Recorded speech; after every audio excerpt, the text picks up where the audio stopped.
اعوذ باللہ من الشیطان الرجیم بسم اللہ الرحمن الرحیم۔ السلام علیکم پیارے بچوں، اس لیسن میں ہم پڑھنے والے ہیں 8th کلاس کے ہسٹری کے چیپٹر نمبر 2 جس کا نام ہے from trade to treasury the company establishes power. پیارے بچوں، یہ جو چیپٹر ہیں، یہ جو لیسن ہیں، اس میں ہم پڑھیں گے یعنی جو برٹشرز ہیں، یعنی جو انگریز تھے، یعنی جو برٹشرز تھے،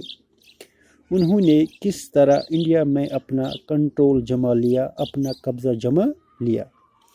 کس طریقے سے انہوں نے پورے ہندوستان پر کیپچر کیا، جبکہ وہ انڈیا میں صرف اور صرف ٹریڈ کرنے آئے تھے۔ یعنی اس چیز کو ہم اس چیپٹر میں پڑھ لیں گے اور شروعات کرتے ہیں اور دیکھتے ہیں اس لیسن میں۔ پیارے بچوں، ایک چیز سمجھ لیجئے کہ جو برٹشرز تھے، جو انگریز تھے، ان کے یہاں آنے کی سمے یعنی کہ جب وہ پہلی بار یہاں یعنی انڈیا میں آئے تھے، ہندوستان میں آئے تھے انگریز، اس ٹائم میں جو مغل رولرز تھے وہ انڈیا میں رول کر رہے تھے اور وہ کافی طاقتور اور کافی مضبوط تھے، اور جو لاسٹ یعنی آخری سب سے طاقتور مغل رولر تھا وہ تھا اورنگزیب۔ اور اورنگزیب جو تھا ان کے ٹائم میں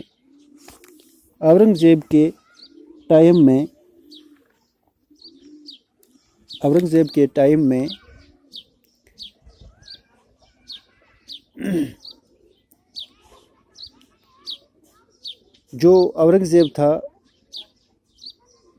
ان کے ٹائم میں جو مغل سلطنت تھی وہ کافی مضبوط اور بہت زیادہ طاقتور تھی، لیکن جب اس کی ڈیتھ ہوئی 1707 میں، تو اس کی موت کے بعد جو مغل رولرز تھے وہ کافی کمزور ہو گئے تھے، اور ان کے جو گورنرز تھے یعنی جن کو صوبے دارز کہا جاتا تھا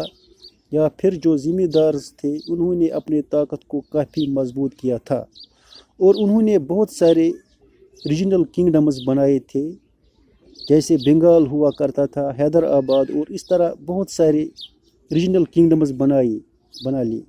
صوبے داروں نے اور بڑے بڑے ذمہ داروں نے، اور اس وجہ سے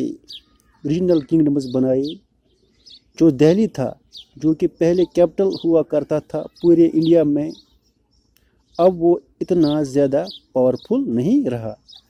اس کا جو پاور تھا، دہلی کا جو پاور تھا، اتنا زیادہ نہیں رہا جتنا ہوا کرتا تھا۔ یہ ایک سب سے بڑا ریزن تھا انگریزوں کا، ایک سب سے بڑا وجہ تھا انگریزوں کا، برٹشرز کا انڈیا میں، ہندوستان میں سکسیسفل ہونے کا، کامیاب ہونے